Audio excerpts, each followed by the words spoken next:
আসসালামু আলাইকুম দর্শক, আশা করি ভালো আছেন। আজকে আমি আপনাদের সঙ্গে আলোচনা করব ভিভোর নতুন একটি প্রোডাক্ট নিয়ে, vivo Y04 ফোনটি নিয়ে। vivo Y04 ফোনটিতে কি কি সুযোগ সুবিধা থাকছে আজকের ভিডিওতে আমি বিস্তারিত আলোচনা করব। তবে শুরুতেই একটা কথা বলতে চাই, vivo Y04 ফোনটি কিন্তু লো বাজেটের ফোন হতে যাচ্ছে। আর লো বাজেটের ফোন হলেও ফোনটিতে কি কি সুযোগ সুবিধা থাকছে আজকের ভিডিওতে আমি বিস্তারিত আলোচনা করব। তো চলুন কথা না বাড়িয়ে vivo Y04 ফোনটিতে কি কি সুযোগ সুবিধা থাকছে বিস্তারিত জেনে আসা যাক। ফোনটির ইনবক্সে টাইপ সি পোর্টের চার্জিং সিস্টেম, ইউজার ম্যানুয়াল, সিম ইজেক্টর পিন এবং সফট সিলিকন কভার রয়েছে। ফোনটির আউটলুক অনেক সুন্দর করেছে। আউটলুক এবং ডিজাইনের দিক থেকে ফোনটির কোনো ঘাটতি নেই। আউটলুক এবং ডিজাইনের দিক থেকে ফোনটি অনেক সুন্দর। ফোনটির নিচের অংশে টাইপ সি পোর্টের charging system, 3.5mm audio Jack এবং সিঙ্গেল স্পিকার ব্যবহার করেছে।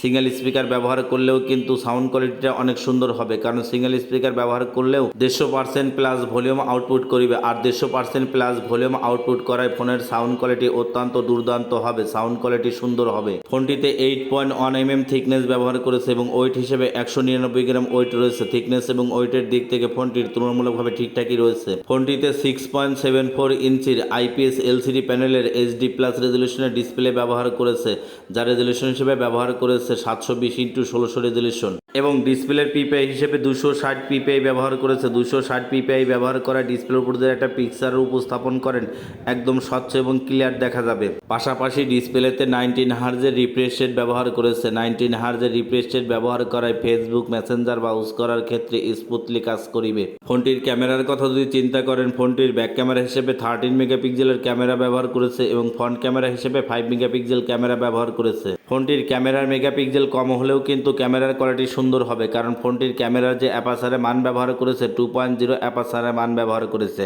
2.0 অ্যাপারচারে মান ব্যবহার করায় ক্যামেরার মেগাপিক্সেল কম হলেও ক্যামেরার কোয়ালিটি সুন্দর হবে, কারণ 2.0 অ্যাপারচারে মান ব্যবহার করায় ক্যামেরার ডিটেলসগুলো অনেক সুন্দর হবে। ফোনটিতে 5500 mAh এর ব্যাটারি ব্যবহার করেছে, যা কিনা চার্জ করার জন্য ইনবক্সে 15 ওয়াটের চার্জার দিয়েছে। তবে 15 ওয়াটের ইনবক্স চার্জার না দিয়ে যদি চার্জার ওয়াটটা একটু বাড়াতো তাহলে আরো ভালো হতো, কারণ 5500 mAh এর ব্যাটারি ফুল চার্জ করিতে 15 ওয়াটের চার্জার দিয়ে লং টাইম সময় লাগিবে। তাই যদি চার্জার ওয়াটটা একটু বাড়াতো তাহলে ফোনে ফুল চার্জ করার জন্য অতিরিক্ত বেশি সময়ের প্রয়োজন হতো না, ফোনের চার্জ দ্রুত এবং অনেক ফাস্ট হতো। ফোনটি আপডেট করায় অ্যান্ড্রয়েড ভার্সন 14 করেছে এবং অপারেটিং সিস্টেম হিসেবে ফান্টাস OS 14 করেছে। ফোনটির চিপসেটের কথা যদি চিন্তা করেন, ফোনটিতে লেটেস্ট চিপসেট ইউনিসোক T615 চিপসেট ব্যবহার করেছে। ইউনিসোক T615 চিপসেটটি বর্তমান মার্কেট পজিশনে আপডেট একটি চিপসেটটি আপডেট করে গেমিং সুযোগ সুবিধাটা অনেক ভালো পাওয়া যাবে। আপনি যদি ফ্রি ফায়ার লাইট বা অনলাইনে ছোটখাটো যে গেমসগুলো রয়েছে খেলেন, স্মুথলি খেলতে পারবেন। তবে হাই গ্রাফিক্সে ভারী ধরনের গেমস খেলা বা প্লে করা যাবে না। হাই গ্রাফিক্সে ভারী ধরনের গেমস খেলা বা প্লে করা ছাড়া অনলাইনে সকল প্রকার ছোটখাটো গেমসগুলো স্মুথলি খেলা যাবে কোনো প্রকার ঝামেলা ছাড়াই। ফোনটিতে IP রেটিং হিসেবে IP64 ব্যবহার করেছে। IP64 ব্যবহার করে ব্যাক প্যানেলে হালকা পানির ঝাপসা লাগলে ঘুরে চলে যাবে, পানি ভিতরে প্রবেশ করিবে না। আবার অনলাইন সোশ্যাল মিডিয়াতে দেখাইতেছে ফোন পানিতে ফেলে দিলে ফোনে পানি প্রবেশ করিতেছে না, তবে আদৌ এটা সঠিক কিনা আমার জানা নেই, কারণ অনলাইন সোশ্যাল মিডিয়াতে অনেকেই দেখায় ফোন পানিতে দিলেও ফোনে পানি প্রবেশ করিতেছে না। এমন সুযোগ সুবিধা আছে কিনা তাদের অফিসিয়াল ওয়েবসাইটে সঠিক কোনো তথ্য উল্লেখ করে নাই। তবে IP64 ব্যবহার করে ডাস্ট অ্যান্ড ওয়াটার অ্যাসিস্ট রয়েছে, যে কারণে ফোন হালকা পানির ঝাপসা থেকে সুরক্ষা থাকিবে। ফোনটিতে সাইড মাউন্টেড ফিঙ্গারপ্রিন্ট ব্যবহার করেছে। সাইড